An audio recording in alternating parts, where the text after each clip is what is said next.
Assalamualaikum warahmatullahi wabarakatuh. Kami dari kelompok 12 ingin sedikit mempresentasikan makalah kami dalam PPT yang berjudul Penyitaan, Pengukuhan, dan Eksekusi di Pengadilan Negeri yang disusun oleh Umi Wasiatul Rizqoh dan Zailani Soleh. Sebelum masuk ke materi, alangkah baiknya kita membaca lafadz basmalah bersama-sama. Bismillahirrahmanirrahim. Selanjutnya langsung masuk ke materi. Pengertian penyitaan.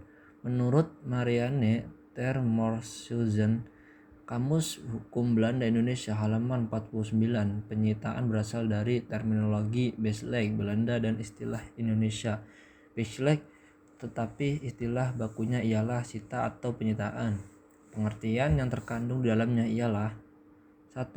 Tindakan menempatkan harta kekayaan tergugat secara paksa berada ke dalam keadaan penjagaan. Yang kedua, tindakan paksa penjagaan itu dilakukan secara resmi, ofisial, berdasarkan perintah pengadilan atau hakim. Yang ketiga, barang yang ditempatkan dalam penjagaan tersebut berupa barang yang disengketakan, tetapi boleh juga barang yang dijadikan sebagai alat pembayaran atas pelunasan hutang debitur atau tergugat dengan jalan menjual lelang barang yang disita tersebut. Yang keempat, penempatan dan penjagaan barang yang disita berlangsung selama proses pemeriksaan sampai ada putusan pengadilan yang berkekuatan hukum tetap yang menyatakan sah atau tidak tindakan penyitaan tersebut. Pengukuhan di pengadilan agama. Pengukuhan diwajibkan bagi setiap putusan pengadilan agama yang telah mempunyai kekuatan hukum tetap mengenai perceraian yang timbul karena gugatan atau pembatalan perkawinan. Pengukuhan bertentangan dengan pasal 11 ayat 1 Undang-Undang Nomor 14 Tahun 1970 yang menetapkan pengadilan agama secara administratif ada di bawah kekuasaan Departemen Agama. Pasal 10 ayat 1 Undang-Undang Nomor 14 Tahun 1970 yang menetapkan pengadilan agama sederajat dengan pengadilan negeri, dan pasal 4 ayat 2 JO pasal 5 ayat 2 Undang-Undang Nomor 14 Tahun 1970 yang menghendaki tercapainya peradilan sederhana, cepat, dan biaya ringan. Prinsip pokok sita. 1. Berdasarkan permohonan. 2. Permohonan berdasarkan alasan. 3. Pengabulan berdasarkan pertimbangan objektif. 4. Larangan penyita milik pihak ketiga. Yang kelima, penyitaan berdasarkan perkiraan nilai objektif dan profesional dengan jumlah tuntunan. 6. Mendahulukan penyitaan barang bergerak. 7. Dilarang menyita barang tertentu. 8. Penjagaan sita tidak boleh diberikan kepada penggugat. Yang selanjutnya akan dilanjutkan oleh Saudari Umi Wasiati Rizqoh. Waktu dan tempat kami persilakan. Baik, selanjutnya saya akan meneruskan penjelasan tentang prinsip pokok sita. Yang ke-9, ketentuan mengikat sita sejak diumumkan. Yang ke-10, dilarang memindahkan atau membebani barang sitaan. 11. Sita penyesuaian. 12. Larangan penyitaan milik negara. 13. Penyitaan milik negara mengandung landasan hukum. 14. Barang yang disita oleh dalam perkara perdata dapat juga disita di perkara pidana. Selanjutnya penjelasan pengertian eksekusi. Pengertian eksekusi secara etimologi, eksekusi berasal dari bahasa Belanda. Executeren, eksekusi berarti melaksanakan, menjalankan, pelaksanaan. Bekti dan Nyonya Retno Wulan mengartikan eksekusi berarti pelaksanaan putusan. Secara terminologi, eksekusi adalah pelaksanaan putusan pengadilan yang telah mempunyai kekuatan hukum tetap. Inkracht van Gewidje yang dilaksanakan secara paksa oleh karena pihak yang kalah dalam perkara tidak mau mematuhi pelaksanaan putusan pengadilan sebagaimana mestinya. Selanjutnya, dasar hukum eksekusi. Adapun yang menjadi dasar hukum atas pelaksanaan putusan atau eksekusi adalah sebagai berikut. 1. RBG pasal 206 sampai dengan pasal 241. 2. RV pasal 1033 tentang eksekusi real. 3. SEMA nomor 3 tahun 2000 dan SEMA nomor 4 tahun 2001 tentang pelaksanaan putusan yang belum mempunyai kekuatan hukum tetap, yaitu serta-merta.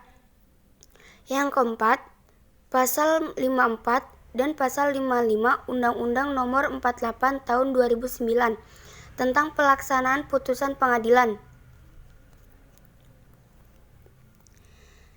Selanjutnya, azas-azas eksekusi. Menurut Yahya Marahab, ada 4 azas eksekusi yang merupakan aturan dasar yang harus dipenuhi dalam setiap putusan yang ada di eksekusi. Azas-azas tersebut adalah: 1. Putusan yang akan dieksekusi terhadap mempunyai kekuatan hukum yang tetap, kecuali putusan serta-merta putusan provisi. 2. Putusan tidak dijalankan secara sukarela oleh yang kalah. 3. Putusan yang akan dieksekusi bersifat kondemnator. 4. Eksekusi adalah perintah dan pimpinan oleh ketua pengadilan. Selanjutnya, adapun macam-macam eksekusi. 1. Eksekusi real. 2. Eksekusi membayar sejumlah uang. Perbedaan antara kedua macam eksekusi ini berdasarkan kepada amar kondemnator atau penghukuman dari putusan yang akan dieksekusi. Apabila amar putusan menghukum untuk 1. Menyerahkan sesuatu barang, 2. Atau mengosongkan sebidang tanah atau rumah. Yang ketiga, atau melakukan sesuatu perbuatan tertentu. Yang keempat, atau menghentikan sesuatu perbuatan tertentu. Selanjutnya, pelaksana eksekusi atau eksekutor. 1. Pasal 133 ayat 30 Undang-Undang nomor 14 tahun 1970 tentang ketentuan pokok kekuasaan kehakiman dikatakan pelaksanaan putusan pengadilan dalam perkara perdata dilaksanakan oleh panitera dan juri sita serta dipimpin oleh ketua pengadilan negeri. 2. UU nomor 4 tahun 2004 pasal 36 ayat 3 menegaskan pelaksanaan putusan pengadilan dalam perkara perdata dilakukan oleh panitera dan juru sita, dipimpin oleh ketua pengadilan. 3. Pasal 98 UU nomor 7 tahun 1989 panitera bertugas melaksanakan penetapan atau putusan pengadilan. 4. Pasal 209 RBG 1. Penyitaan dilakukan oleh panitera pengadilan negeri. 2. Jika panitera berhalangan karena kesibukan tugasnya atau karena alasan lain, maka ia diganti oleh seorang yang cakap dan terpercaya yang ditunjuk oleh ketua atau oleh jaksa yang diberi kuasa, yang juga berwenang untuk menunjukkan sepanjang dikehendaki oleh ketua dengan melihat keadaan, dan untuk menghemat biaya karena jaraknya tempat barang-barang yang akan disita. Selanjutnya, prosedur eksekusi. 1. Pemohon eksekusi mengajukan permohonan eksekusi dengan mekanisme yang diatur dalam pola Bindalmin. 2. Ketua menerbitkan perintah anmaning agar memanggil termohon eksekusi agar hadir pada sidang anmaning. 3. Juru sita atau juru sita pengganti memanggil pemohon dan termohon eksekusi. 4. Sidang teguran atau anmaning dalam sidang insidentil yang dihadiri oleh ketua, panitia, pemohon, dan termohon eksekusi.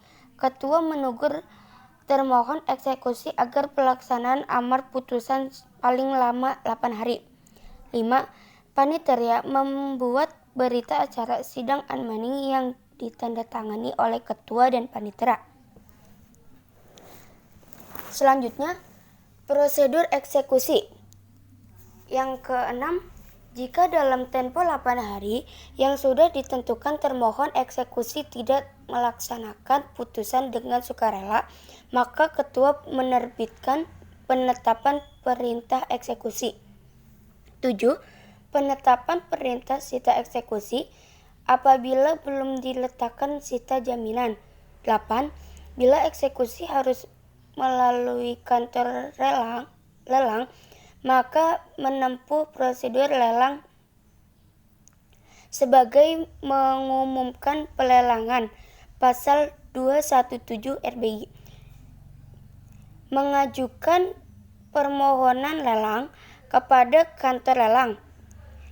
Pelaksanaan lelang oleh juru lelang, kantor lelang. Lalu berita acara lelang yang dibuat oleh juru lelang. Yang kesembilan, pelaksanaan eksekusi membuat berita acara eksekusi yang ditandatangani oleh eksekutor, para pihak, dan para saksi. Mungkin sekian penjelasan dari saya. Kurang lebihnya mohon maaf. Saya balikan kepada moderator saya, Zailani Soleh. Itulah hasil makalah kami yang di dalam PowerPoint. Kurang lebihnya mohon maaf apabila ada kata-kata yang tidak berkenan di hati. Mohon dibukakan pintu maaf selebar-lebarnya. Wabillahi taufik wal hidayah. Wassalamualaikum warahmatullahi wabarakatuh.